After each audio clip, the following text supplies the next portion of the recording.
मेरा नाम ज़ैनब है। मैं 35 साल की एक औरत हूँ जो ज़िंदगी के एक ऐसे मोड़ पर है जहाँ माजी के ख्वाब और हाल की जिम्मेदारियाँ एक दूसरे में उलझ चुके हैं। लोग अक्सर कहते हैं कि मेरी आंखों में एक अजीब सी गहराई है, जैसे कोई राज छुपा हो। मैं एक पुरसुकून मगर तन्हा जिंदगी गुजार रही थी जब तक फरहान वापस नहीं आया। फरहान मेरा भतीजा है, मगर बरसों बाद जब वो कॉलेज से छुट्टियों पर घर आया तो मैं इसे पहचान नहीं पाई। वो शरारती बच्चा नहीं रहा था जो कभी मेरे आंगन में खेलता था। अब वो एक संजीदा, खामोश और पुरएतमाद जवान बन चुका था। जब इसने आते ही मुझे गिले लगाया तो एक लम्हे के लिए वक्त रुक सा गया। इसकी बातों में अब वो बचपना नहीं था, बल्कि एक अजीब सा सुकून और शिद्दत थी। आंटी अब बिल्कुल वैसी ही हैं जैसे पहले थीं। मैंने मुस्कुराते हुए जवाब दिया, तुम भी वैसे ही हो, बस थोड़े बड़े हो गए हो। लेकिन अंदर कहीं एक नादीदा सा एहसास जागा, शायद हैरत, शायद खौफ, शायद तन्हाई का बोझ। दिन गुजरते गए। मैं खुद को बार बार उसके ख्यालों में पाती।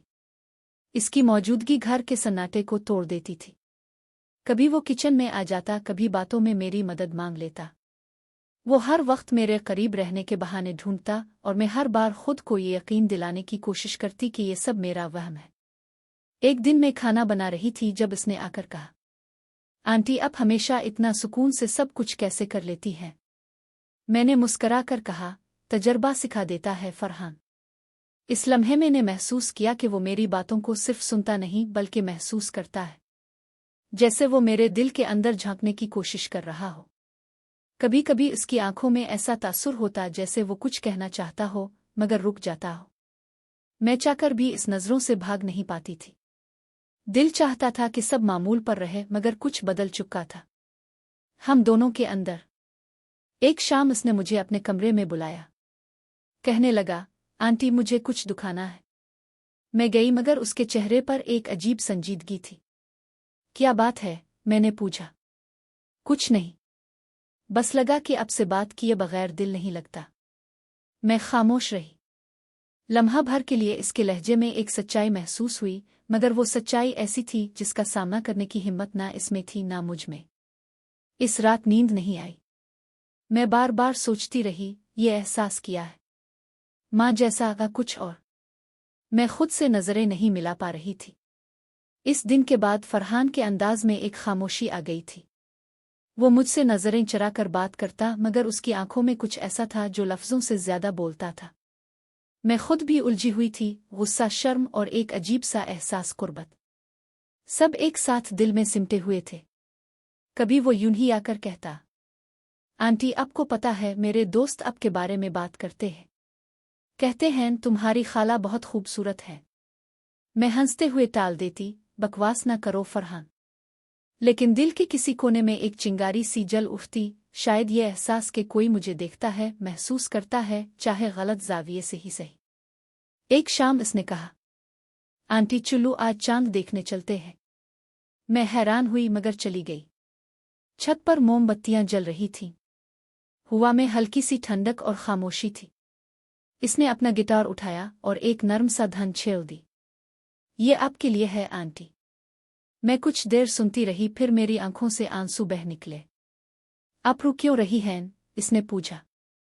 मैंने धीरे से कहा, क्योंकि शायद जिंदगी में पहली बार किसी ने मुझे इतनी सच्चाई से याद किया है।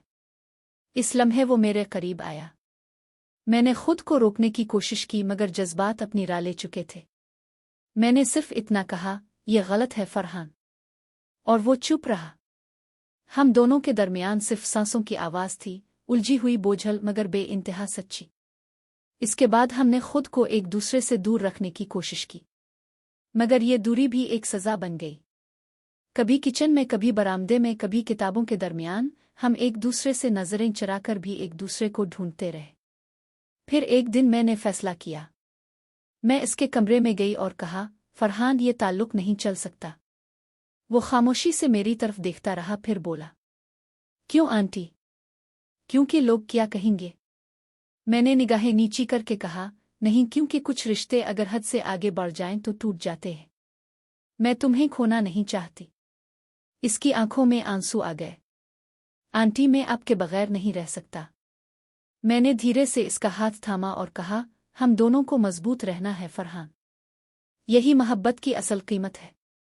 اس لمحے جیسے وقت تھم گیا۔ محبت ہمارے درمیان تھی مگر ہم نے اسے لفظ نہیں دیا۔ اب ہم دونوں اپنی زندگی معمول کے مطابق گزارنے کی کوشش کرتے ہیں۔ کبھی وہ چپ چاپ آ کر کہتا ہے، آنٹی چائے بنا دینا۔ میں بنا دیتی ہوں اور ہم دونوں چائے کے دھوئی میں اپنی خاموشی چھپا لیتے ہیں۔ کل اس نے مجھے ایک تحفہ دیا، ایک ریشمی سکارف۔ یہ آپ کے لیے آنٹی۔ میں نے پوچھا، کیوں؟ وہ بولا، کیونکہ آپ میری سب سے اچھی خالہ اور میری پہلی محبت ہے۔ میری آنکھوں میں آنسو آ گئے۔ میں نے صرف اتنا کہا، کچھ کہانیاں مکمل نہیں ہوتی فرحان، کیونکہ وہ ہمیشہ دل میں رہتی ہیں، زبان پر نہیں۔